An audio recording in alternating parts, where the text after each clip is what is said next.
এটা বড় ফিতনার জামানা। জওয়ান বুড়া সবাই আসক্ত হয়ে পড়েছে। এই যে পরকিয়া, এটা এখন বিষক্রিয়ায় রূপান্তর হয়েছে। এটারও একটা উপাদান হলো এই পাশের বাড়ির ভাবির সাথে, পাশের বাড়ির জরিনা ভাবি, সকিনা ভাবির সাথে যোগাযোগের মাধ্যম হয়েছে এখন এই মোবাইল। আর জরিনা ভাবি, সকিনা ভাবি তার প্রবাসী স্বামী রেখে পাশের বাড়ির অবিবাহিত আব্দুল্লাহর সাথে পালিয়ে চুয়াডাঙ্গায়। এই রকম অবস্থা এখন আমার সমাজে নাই। নষ্ট হয়ে গেল সমাজ, পচে গেল সমাজ। চতুর্মুখী ফিতনায় আমরা আক্রান্ত।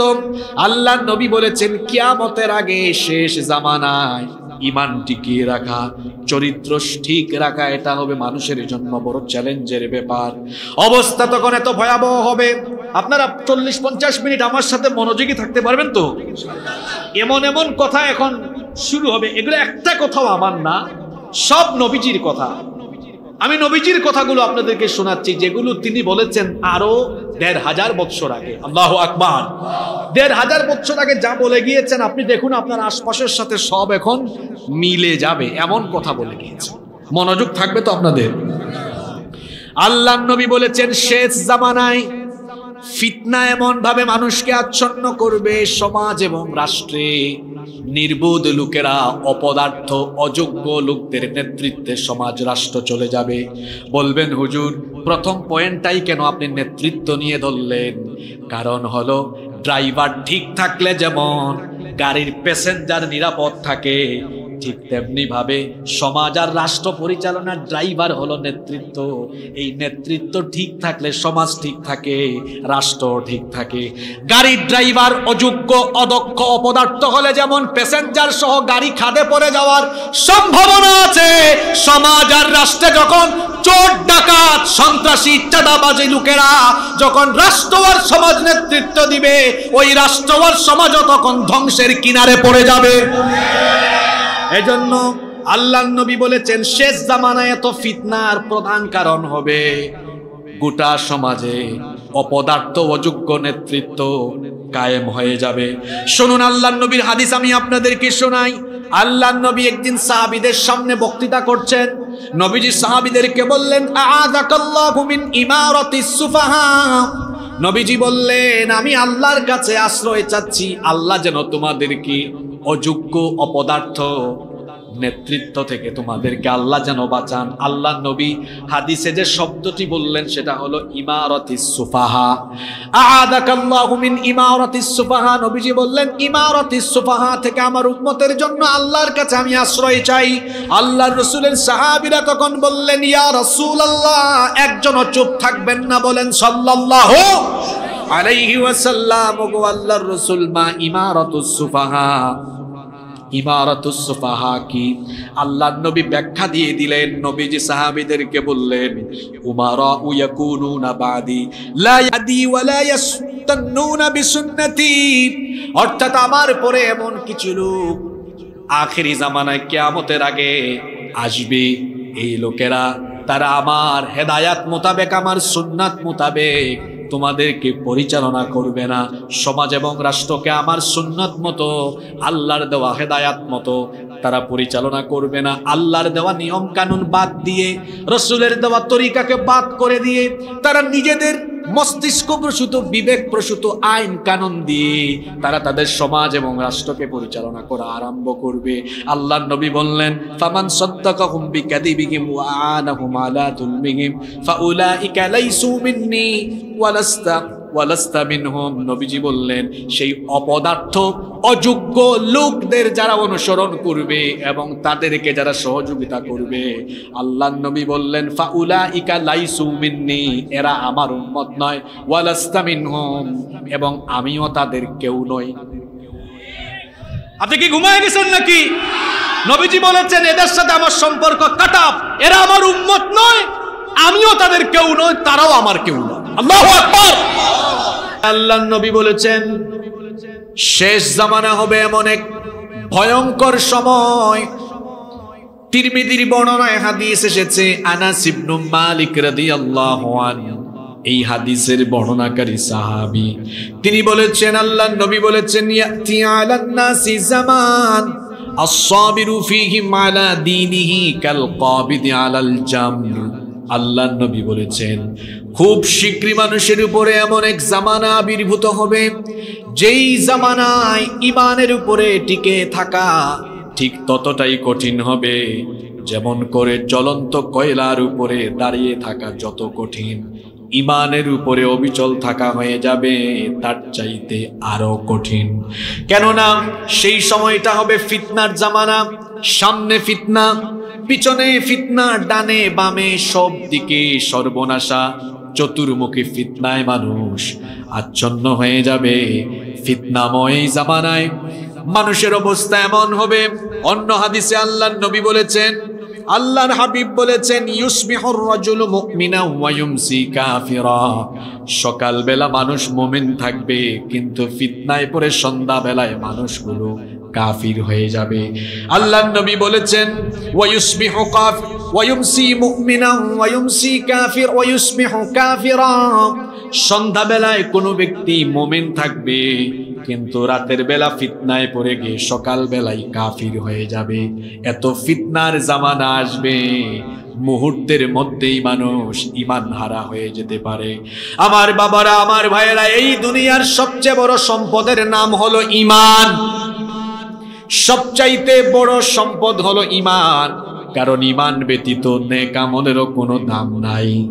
একজন বেঈমান ব্যক্তি যদি সারা জীবন ভালো ভালো কাজ করে, মানুষের কল্যাণে কাজ করে, তো এই ভালো এবং মানবিক কাজ কিংবা কল্যাণের কাজের কারণে দুনিয়াবী জীবনে সে খ্যাতি, যশ, বাহবা পাবে, মানুষ তার প্রশংসা করবে, কিন্তু আল্লাহর কাছ থেকে তার কোনো জাযা নাই, তার কোনো পুরস্কার নাই, কারণ ঈমান ব্যতীত নেক আমলের কোনো দাম নাই। এজন্য আল্লাহ কোরআনে কারিমে যত জায়গায় নেক আমলের কথা বলেছেন, নেক আমলের আগে আল্লাহ তাআলা ঈমানের কথা বলেছেন, কারণ ঈমান ব্যতীত নেক আমলের কোনো দাম নাই। ঈমানের সাথে নেক আমল করবে যারা, জান্নাতুল ফেরদাউসের ওয়ারিস হয়ে যাবে তারা। এজন্য রব্বুল আলামিন কোরআনুল কারীমে বলেছেন, ইন্নাল্লাযীনা আমানু ওয়া আমিলুস সালিহাতি কানাত লাহুম জান্নাতুল ফিরদাউসি নুজুলা খালিদিনা ফিহা লা ইয়াবগুনা আনহা হিওয়ালা। আল্লাহ তাআলা বলেছেন, নিশ্চয়ই ঈমান এনে নেক আমল করবে যারা, জান্নাতুল ফেরদাউসের ওয়ারিস হয়ে যাবে তারা। তাহলে আমল, ঈমান ছাড়া নেক আমলের কোনো দাম নাই। এই জন্য মানুষের জন্য সবচেয়ে বড় সম্পদ হলো ঈমান। বলেন তো, সবচাইতে বড় সম্পদের নাম কি? আরো জোরে বলেন, সবচাইতে বড় সম্পদের নাম কি? একজন মুমিন ব্যক্তি জীবনের সবকিছু ঈমানের জন্য ছাড়তে পারে, কিন্তু ঈমান সে কখনো ছাড়তে পারে। এই জন্য আপনি আমাদের আকাবির আসলাফ পূর্ববর্তীদের জীবনী পড়ে দেখুন, নবী রাসূলদের জীবনী পড়ে দেখুন, নবী রাসূলদের সঙ্গী সাথী যারা ছিলেন তাদের জীবনী পড়ে দেখুন। তাদেরকে দুনিয়াবি বহু লোভ লালসা দেখানো হয়েছে, তাদের উপরে নির্যাতন নিপীড়ন হয়েছে, শুধু বলা হয়েছে ঈমান ছাড়ো, ঈমান ছাড়লে তোমাকে নাজাত দেওয়া হবে, মুক্তি দেওয়া হবে। ঈমান যদি ছাড়ো, দুনিয়াবি ফায়দা, দুনিয়াবি সুযোগ সুবিধা তোমাদেরকে দেওয়া হবে। কিন্তু প্রকৃত ঈমানদার, প্রকৃত মুমিন যারা ছিলেন, তারা তখন সেই কাফির মুশরিকদেরকে জবাব দিয়ে বলেছিলেন, কাফিরের দল, মুশরিকের দল, শোনো, আমি জীবনের সবকিছু ছাড়তে পারি, আমার দুনিয়াবি জীবনের সমস্ত কিছুর মায়া ছাড়তে পারি, এমনকি নিজের জীবনের মায়াও ছাড়তে পারি, কিন্তু ঈমান আমি ছাড়তে পারি না। আপনারা কি আছেন না ঘুমাই গেছেন? আছেন না ঘুমাই গেছেন? তাহলে একজন ঈমানদারের কাছে সবচেয়ে বড় সম্পদ কি? জোরে বলেন। এই ঈমানের উপর টিকে থাকা দুষ্কর হবে, কঠিন হবে। এই জামানায় বলেছেন মুহাম্মদ সাল্লাল্লাহু এবার আসেন তো, ইমানের উপর টিকে থাকা যে কঠিন, আপনাকে একটু বাস্তবতা দিয়ে বুঝাই। কিচ্ছু লাগবে না গো ভাই, আপনার পকেটেই ইমান হারানোর উপাদান আছে। প্রত্যেকের পকেটে এই মোবাইল ফোন আছে। এই মোবাইল ফোনের অপব্যবহারই আজকে আপনাকে ইমান হারা করার জন্য এনাফ, যথেষ্ট। কিচ্ছু লাগবে না। এই তো রাতের বেলা ঘুমাবে নিজের রুমে, ফজরের আগেই সে ইমান হারা হয়ে যাওয়ার সুযোগ এই মোবাইলের মাধ্যমেই আছে। চরিত্র ধ্বংস করার উপাদান এখানে আছে। আপনি দেখুন, অশ্লীলতা দিন দিন বেড়েই চলেছে, জিনা বেড়ে চলেছে, পরকিয়া দিন দিন বেড়েই চলেছে। অশ্লীলতা, বেহায়াপনা, জিনা, ব্যভিচার, পরকিয়ার প্রধান এবং অন্যতম উপাদান হলো এই মোবাইল ফোন। সন্ধ্যাবেলায় আগে প্রত্যেক বাড়িতে বাড়িতে ছেলে মেয়েরা পড়াশোনায় ব্যস্ত থাকত। আমি যখন প্রাইমারিতে পড়াশোনা করি তখন আমাদের গ্রামে বিদ্যুৎ ছিল না। হারিকেন জ্বালিয়ে সন্ধ্যার পরে, মাগরিবের পরে প্রতিটি ঘরে ঘরে ছেলেমেয়েরা পড়তে বসত, জোরে জোরে চিল্লাই চিল্লাই পড়ত। এখন বেশিরভাগ বাড়িতে আপনি দেখবেন সন্ধ্যার পরে ছেলে মেয়েদের পড়াশোনা নাই। এখনকার ছেলে মেয়েদের হাতে আপনি সন্ধ্যার পরে ফোন দেখবেন, কেউ মোবাইলে বিভিন্ন ধরনের গেমস খেলছে। 7-এর ছেলে 6-এ পড়ে, 5-এ পড়ে, এরকম ছেলেদের মেয়েদের ফেসবুক আইডি, টিকটক আইডি আছে। আপনারা কি ঘুমাই গেছেন নাকি? আমি জুমার নামাজ শেষ করে বের হয়েছি, আমি যেখানে জুমা পড়াই, ছোট্ট এক ছেলে আমাকে বলছে, হুজুর আমি আপনাকে ফ্রেন্ড রিকোয়েস্ট দিলাম, অনেক দিন হয়ে গেল, আপনি অ্যাকসেপ্ট করলেন না কেন? এই পুচকা ছেলেকে আমি জবাব দিলাম, তুমি কোন ক্লাসে পড়ো? আমাকে বললো আমি ক্লাস 7-এ পড়ি। বললাম তুমি ক্লাস 7-এ পড়ো, তোমার ফেসবুক আইডি আছে? আমাকে বললো হুজুর একটা না, 2টা আছে। বললাম 2টা কেন? বললো হুজুর আমার তো একটার 5000 ফিল আপ হয়ে গিয়েছে, এই জন্য আমি আরেকটা খুলেছি। আমি বললাম তুমি তো আমার থেকে আরো বড় সেলিব্রিটি, কারণ আমার নিজের ফেসবুক আইডি একটা, তোমার আইডি 2টা। যে একটা আছে ওইটাও চালানোর সময় নাই। কয় হুজুর কি বলেন? আমি তো খুব অ্যাক্টিভ, সারাক্ষণ আমি ছবি দেই, পোস্ট করি, লাইক দেই, শেয়ার করি। আমি বললাম মেসেঞ্জারে কি আর কিছু করো? এখন আর কিছু বলে না। স্কুলে কলেজে ছেলেমেয়েরা পড়ছে, মোবাইল ফোন এটা বহন করা কি খুব কঠিন? জবাব দেন না কেন আপনারা? এটা কি খুব ভারী জিনিস? এটা খুব ভারী জিনিস। কত? 100 গ্রাম, 120 গ্রাম, 150 গ্রাম হবে, এর চেয়ে বেশি হবে এর ওয়েট। 100-150 গ্রামের মোবাইল। কিন্তু বিশ্বাস করেন 100-150 গ্রাম ওজনের মোবাইল দিয়ে যে পরিমাণ পাপ হয়, যে পরিমাণ গুনাহ হয়, এই পাপ আর গুনাহকে মিজানের পাল্লায় রাখলে কত যে ভারী হবে এটা কল্পনাও করা যাবে না। আমি বলছিলাম আখিরি জামানায় আছি আমরা, শেষ জামানায় ঈমান বাঁচানো হবে অনেক কঠিন। প্রযুক্তির অপব্যবহার, মোবাইল ফোনের ফিতনা, এগুলো দাজ্জালের তরফ থেকে আসা অন্যতম ফিতনা। অর্থাৎ দাজ্জালকে যারা অনুসরণ করে, দাজ্জালের অনুসরণকারীদের থেকেই কিন্তু এ ধরনের চরিত্র বিধ্বংসী প্রযুক্তি পৃথিবীতে লঞ্চ হচ্ছে। আমরা অনেকে জানিও না। আমার স্কুল কলেজ ইউনিভার্সিটি পড়ুয়া ভাইদেরকে বলছি, বোনদেরকেও বলছি, এই সময় মোবাইলে ইন্টারনেটে আসক্ত হয়ে সময় নষ্ট করার বয়স এখন তোমার নয়। তোমার এই বয়স হলো পড়াশোনার, গবেষণার। আমাদের দেশ থেকে ছেলেমেয়েরা পড়াশোনা করে, আমাদের দেশের ছেলেরা কেন মোবাইল আবিষ্কার করতে পারে?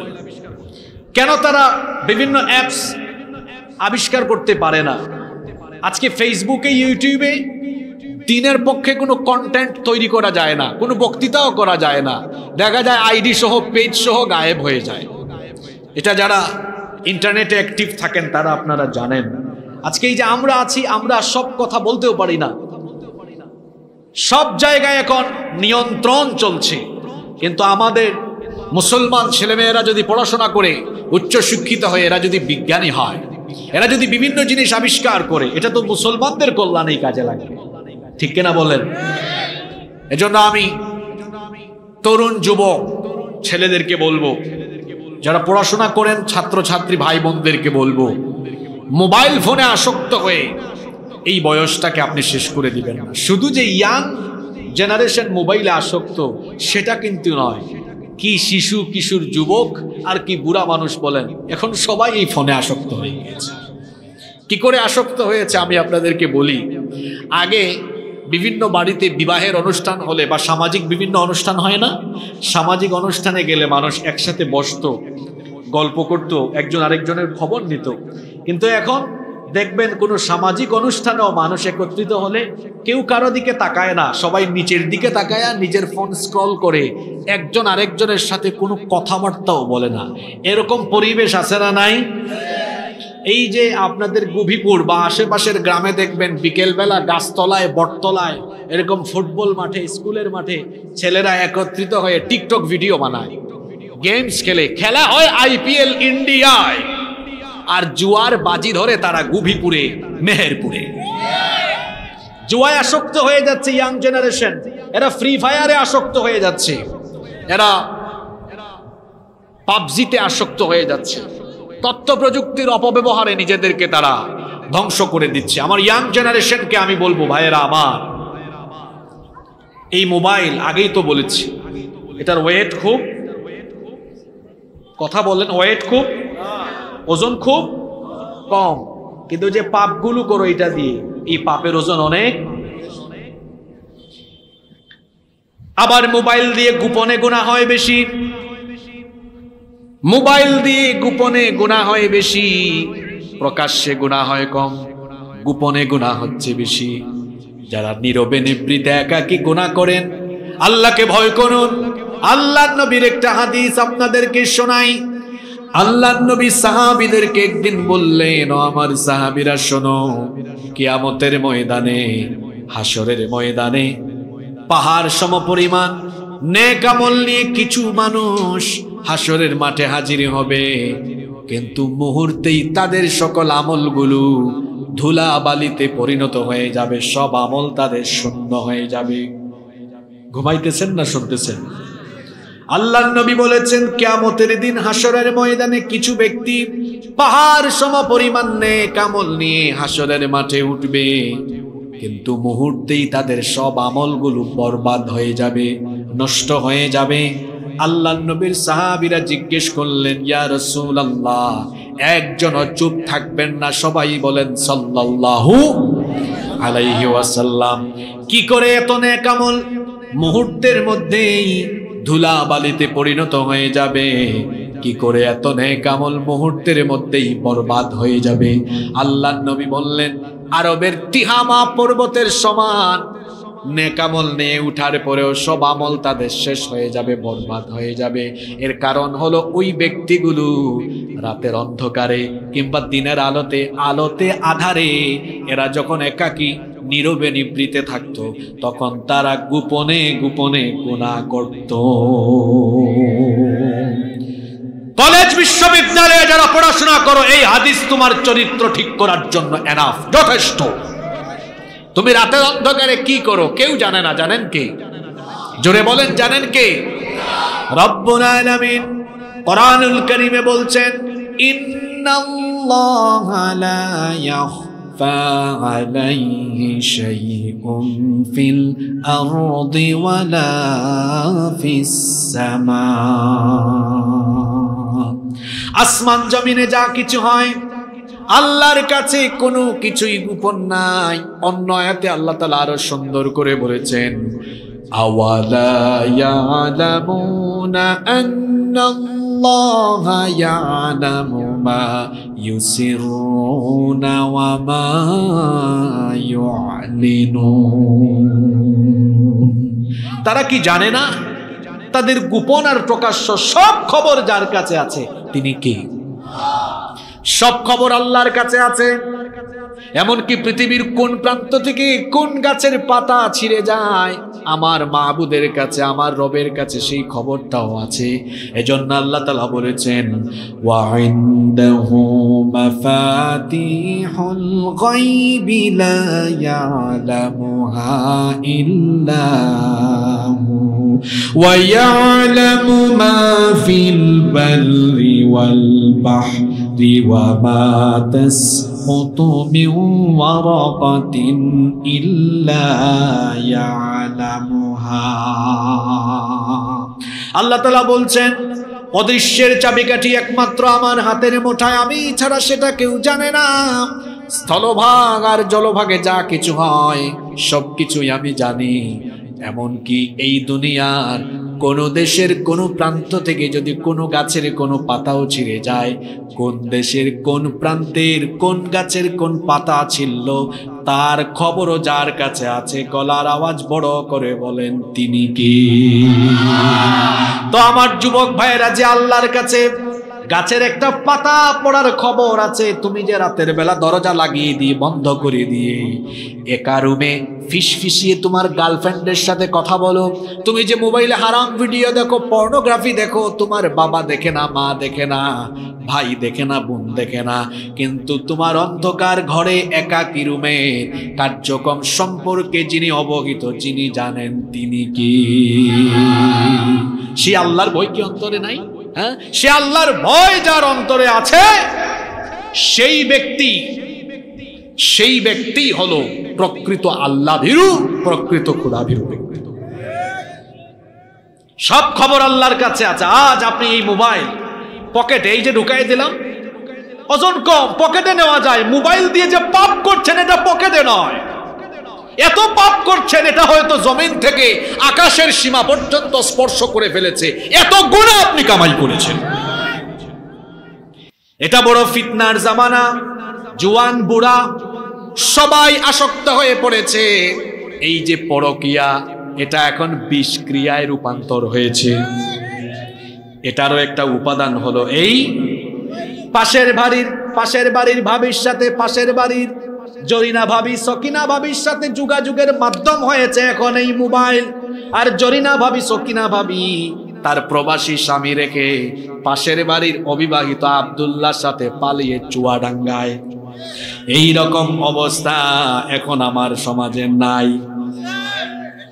নষ্ট হয়ে গেল সমাজ, পচে গেল সমাজ, চতুর্মুখী ফিতনায় আমরা আক্রান্ত। আল্লাহর নবী বলেছেন কিয়ামতের আগে শেষ জামানায় ঈমান টিকিয়ে রাখা, চরিত্র ঠিক রাখা, এটা হবে মানুষের জন্য বড় চ্যালেঞ্জের ব্যাপার। অবস্থা তখন এত ভয়াবহ হবে, আপনারা 40-50 মিনিট আমার সাথে মনোযোগী থাকতে পারবেন তো? এমন এমন কথা এখন শুরু হবে, এগুলো একটা কথাও আমার না, সব নবীজির কথা।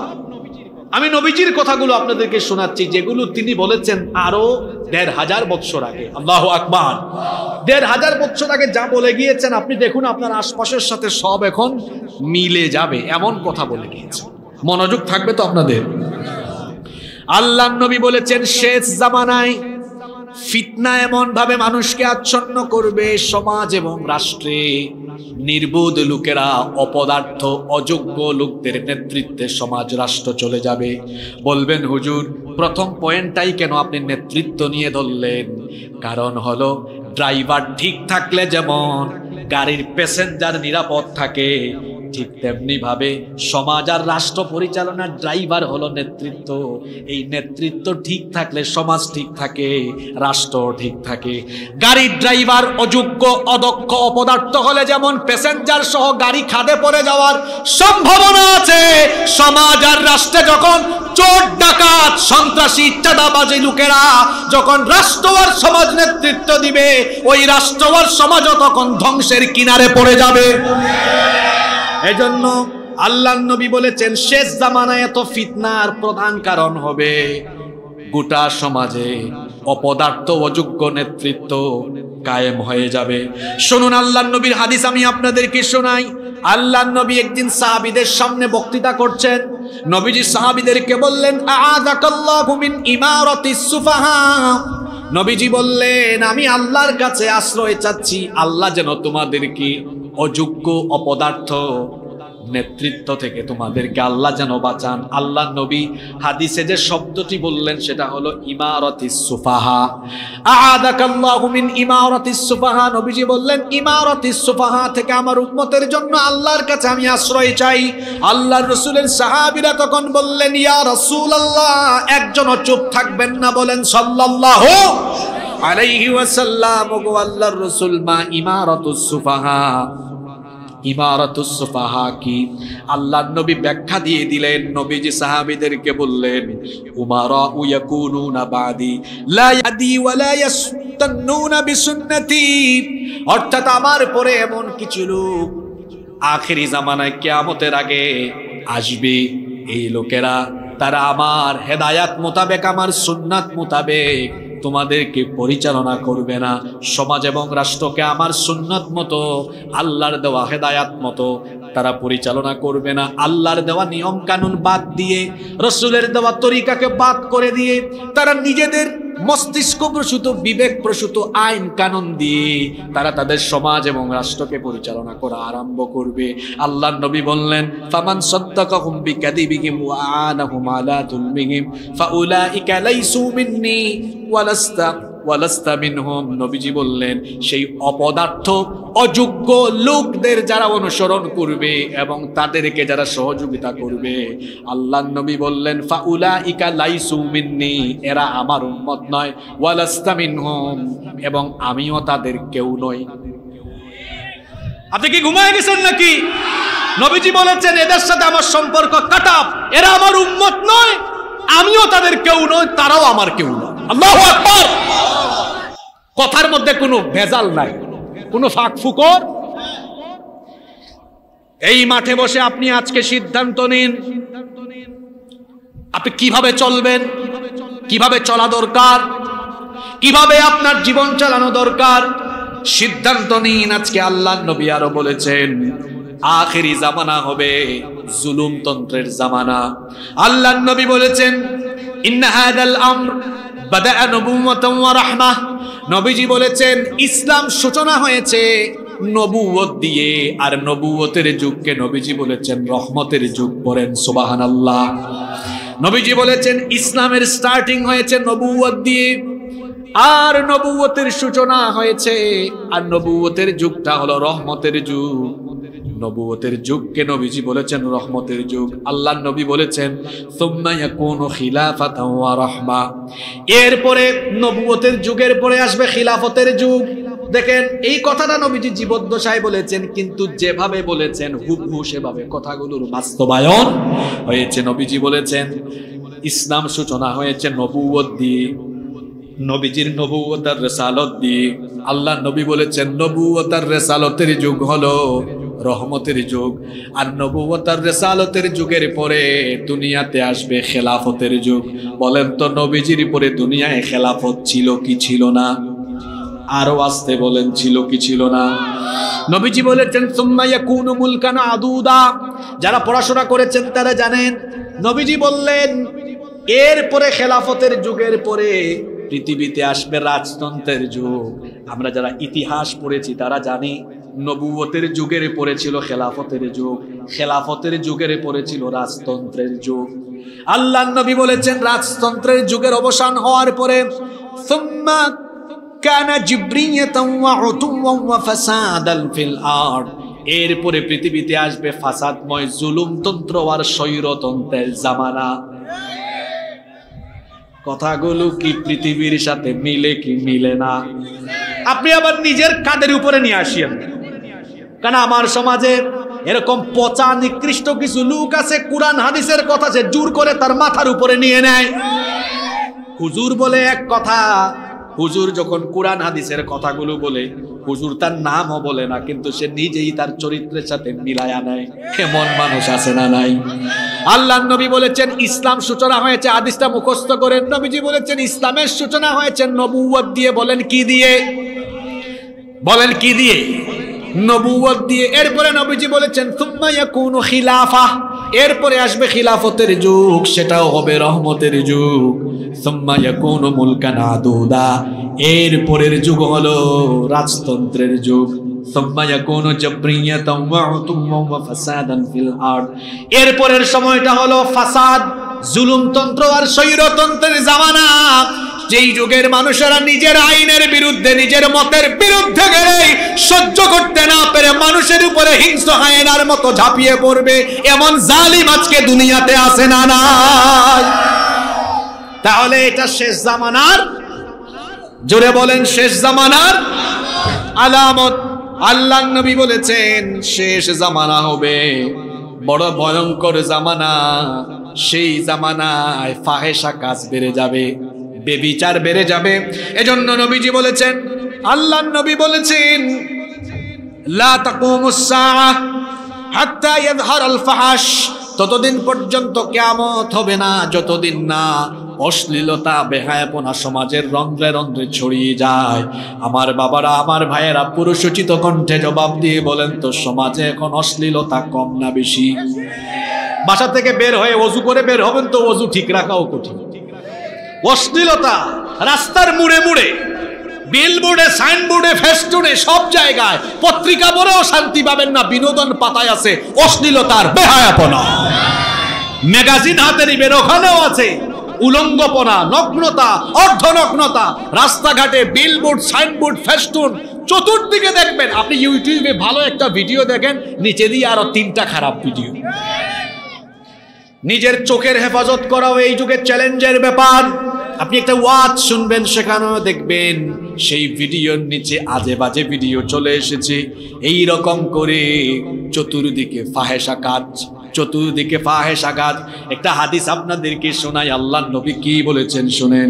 শেষ জামানায় অশ্লীলতা, বেবিচার, বেহায়াপনা এমন ভাবে সমাজে ছড়িয়ে পড়বে, নবীজি বলেছেন, হাত্তা তুজাদুল মারআতু নিহারান জিহারান তুনকাহু ওয়াসাতাত তরিকি লা ইউনকিরু যালিকা আহাদা। আল্লাহ নবী বলেছেন, প্রকাশ্যে দিনে দুপুরে, প্রকাশ্যে দিনের বেলায়, দিনে দুপুরে নারী পুরুষ রাস্তার মধ্যে বেবিচার করবে। এটা দেখেও মানুষ, এই চিত্র দেখেও মানুষ ওখানে গিয়ে বাধা দিবে না। এই হাদিসের সাথে মিলান আমার দেশের বটমূল পার্ক, আমার দেশের ওই যে ঢাকার হাতির ঝিল, রমনার বটমূল, এরপরে বিভিন্ন বিশ্ববিদ্যালয়ের, পাবলিক বিশ্ববিদ্যালয়ের ক্যাম্পাসে কবুতরের জুড়ার মতো অবিবাহিত ছেলে মেয়েরা বসে বসে বাদাম খায়। বিশ্ববিদ্যালয় প্রশাসন কিছু বলে না। বিভিন্ন পার্কের মধ্যে দেখবেন কলেজের, স্কুলের, কলেজের, ইউনিভার্সিটির ছেলে মেয়েরা কবুতরের জুড়ার মতো বসে বসে, অবিবাহিত ছেলেরা বাদাম খায়। যেগুলা বলতেছি এগুলা বাস্তব না অবাস্তব? নবীজি বলেছেন কিয়ামতের আগের জামানায় রাস্তাঘাটে এগুলো ঘটবে। লা ইউনকিরু যালিকা আহাদ, কেউ এটা দেখেও বাধা দিবে না। আল্লাহর নবী বলেছেন ওয়ালা ইউগাইয়িরুহু, এগুলো প্রতিরোধের জন্য কাজ করবে না। ফায়াকুনু আমসালাহুম, এদের উদাহরণ হবে এই। আল্লাহর নবী বলেছেন ফায়াকুনু আমসালাহুম ইয়াউমা ইদিনিল্লাযী ইয়াকুল লাউ নাহাইতাহা আনিত তরিকি কলিলান ফাযালিকা ফীহিম মিসলা আবী বকরিন ওয়া উমর। আল্লাহর নবী বলেছেন সেই জামানায় যে ব্যক্তি অশ্লীলতায় বেহায়াপনায় শামিল হওয়া ছেলে মেয়েদেরকে বা লোকদেরকে গিয়ে বলবে, তুমি যদি রাস্তাঘাট থেকে সরে গিয়ে লোকচক্ষুর অন্তরালেও এই কাজটা করতে ভালো হতো, তাও সমাজ এই নোংরামি থেকে বেঁচে যেত। আল্লাহ নবী বলেছেন এতটুকু কথাও শেষ জামানায় যে ব্যক্তি বলতে পারবে সে হলো শেষ জামানার আবু বকর, শেষ জামানার ওমর। এখানে আমরা গিয়ে বাধা দিতে পারি না, আমরা এই সব কাজে বাধা দিতে পারি না। আমরা নীতিমালা আরোপ করতে পারি, বরং যেখানে আলেম উলামাগণ অশ্লীলতা, বেহায়াপনা, যৌতুক, মাদকের বিরুদ্ধে কথা বলেন, সেখানে আরো সুযোগ পেলে আমরা প্রতিবন্ধকতা তৈরি করার চেষ্টা করি। আপনি বন্ধ করার জিনিস পান না, আপনি বন্ধ করলে হাতির ঝিলের এই বেহায়াপনা বন্ধ করুন, আপনি যৌতুক বন্ধ করুন, মাদক বন্ধ করুন, জুয়া বন্ধ করুন, অশ্লীলতা, বেহায়াপনা, নোংরামি বন্ধ করুন। আপনি বন্ধ করার জিনিস পান না, আপনি বিভিন্ন জায়গায় দেখা যায় কোরআনের মাহফিল বন্ধ করে দেন। বরং আপনার উচিত ছিল আপনার বলা, কমিটিকে বলা, কোন হুজুরকে দাওয়াত দিয়েছো, ওই হুজুরের ফোন নাম্বার দাও, হুজুরের সাথে আমি যোগাযোগ করি, পারলে দেখা করি। আমার এলাকায় জুয়া বেশি, আমার এলাকায় সুদ বেশি, যৌতুক বেশি, হুজুরকে একটু নোট দেই, তিনি যেন তার আলোচনার ভেতরে 20-30 মিনিট এগুলো নিয়েও কথা বলে। আপনার উচিত ছিল এভাবে সহযোগিতা করা, না করে গান বাজনা এবং অমুসলিম ভাই বোনদের প্রোগ্রামে উল্টা প্রোটেকশন, আর সংখ্যাগরিষ্ঠ মুসলমানের দেশে মুসলমানদেরকে অবাধ দিন চর্চায় আপনি বাধা বিপত্তি সৃষ্টি করবেন। এটা তো আসলে এদেশের মানুষের আবেগ অনুভূতির সাথে মিলে না, ঠিক কিনা? এদেশে যত অমুসলিম বসবাস করেন তাদেরকে রাষ্ট্রীয়ভাবে নিরাপত্তা দেওয়া রাষ্ট্রের দায়িত্ব, এবং সংখ্যাধিক্য যেহেতু এদেশে মুসলমানদের উচিত হলো অমুসলিমদেরকে শ্রদ্ধা করা, ভালোবাসা, তাদের সাথে সুন্দর সম্পর্ক রাখা। সাম্প্রদায়িক দাঙ্গা যেন আমাদের মধ্যে লেগে না যায়, কারণ ইসলাম কখনো অন্য ধর্মকে গালিগালাজ করা, অন্য ধর্মের ভাই বোনদেরকে নিয়ে ঠাট্টা করা, উপহাস করা, অন্য ধর্মের দেবতাদেরকে গালি দেওয়া, এই শিক্ষা ইসলাম কোনোদিনও আমাদেরকে দেয় না। বরং অমুসলিম যারা, ভিন্ন ধর্মাবলম্বী যারা, তাদেরকে তাদের ধর্মীয় অধিকার, নাগরিক অধিকার সেগুলো নিশ্চিত করা, এটি মুসলমান রাষ্ট্রপ্রধান থাকলে তারও দায়িত্ব। প্রতিটি মুসলমানেরও দায়িত্ব হলো অমুসলিমরা যেন তাদের কাছে নিরাপদ থাকে। এটা আমরা করি। এ ধরনের পরমত সহিষ্ণুতা একমাত্র পৃথিবীর মুসলমানদের কাছে আছে। আপনি পৃথিবীর ইতিহাস পড়ে দেখুন, পৃথিবীতে মুসলমানরা হচ্ছে সবচাইতে পরমত সহিষ্ণু জাতি। এই ভারতীয় উপমহাদেশকে মুসলমানরা শাসন করেছে সুদীর্ঘ 800 বছর। ভারতে গেলে আপনারা সুন্দর সুন্দর যা কিছু দেখেন, এই আগ্রার তাজমহল, কুতুব মিনার, শীষ মিনার, দিল্লির শাহী জুমা মসজিদ সহ ভারতবর্ষের সুন্দর সুন্দর সব স্থাপনা মুসলমানদের হাতে গড়ায়, সব মুসলমানরা করেছে। 800 বছর মুসলমানরা শাসন করে মুসলমানরা ভারতবর্ষে কখনো অমুসলিমদের গায়ে হাত তুলে নাই, পিটায় নাই, কারো মন্দির পুড়ায় দেয় নাই, কারো মন্দির দখল করে মসজিদ বানায় নাই। কেন বানাবে? কারণ ইসলাম তো আমাদেরকে এটা শেখায় না, কুরআন আমাদেরকে এটা বলে না, কুরআন হাদিস এটা আমাদেরকে শিক্ষা দেয়। কিন্তু আপনি দেখুন, এই ভারতে 47 থেকে নিয়ে 24 পর্যন্ত বহু কিছু হয়েছে। জয় শ্রীরাম না বলায় তাবরিজকে পিটিয়ে পিটিয়ে হত্যা করা হয়েছে। মুস্কান নামের এক বোনকে কলেজের মধ্যে কিভাবে তাকে হেনস্থা করা হয়েছে আপনারা দেখেছেন। আমাদের বাবরি মসজিদকে দখল করে রাম মন্দির বাড়িয়ে দেওয়া হয়েছে। আমি এটা তুলনা দিচ্ছি, উপমা দিচ্ছি। আমরা 800 বছর আমাদের পূর্বপুরুষরা ভারতকে শাসন করে গিয়েছে, আমরা এগুলো করি নাই। কেন করি নাই জানেন? কুরআন, হাদিস, ইসলাম আমাদেরকে এটা শেখায় না। গোপীপুরে যদি হিন্দুদের মন্দির থাকে, সেই মন্দির পাহারা দেওয়া গোপীপুরের মুসলমানদের দায়িত্ব। কোরআন হাদিস এটাই আমাদেরকে শেখায়। তো আমরা তো পরমত সহিষ্ণুতার কথা বলি, আমরা অন্য ধর্মাবলম্বীদেরকে শ্রদ্ধা করার, সম্মান করার কথা বলি। এজন্য অমুসলিমেরা আমাদের কাছে আসে, আমাদের মাহফিলেও তারা আসে। এমনকি আমরা বহু অমুসলিমদেরকে মানবিক কাজেও সহযোগিতা করি। আপনার এটার সাক্ষী। আমরা করি কি করি না? করি। তাহলে যে দিন, যে কোরআন, যে ইসলাম আমাদেরকে মানবিকতা শেখায়, আমাদেরকে পরমত সহিষ্ণুতা শেখায়, সম্প্রীতি শেখায়, মানবতাবোধ শেখায়, মনুষ্যত্ববোধ শেখায়, উত্তম চরিত্রবান হওয়ার কথা বলে, সেই দিনই প্রোগ্রামগুলো বাস্তবায়নের জন্য প্রত্যেকটি মুসলমানের প্রতিটি স্থান থেকে সহযোগিতার দরকার আছে না নাই?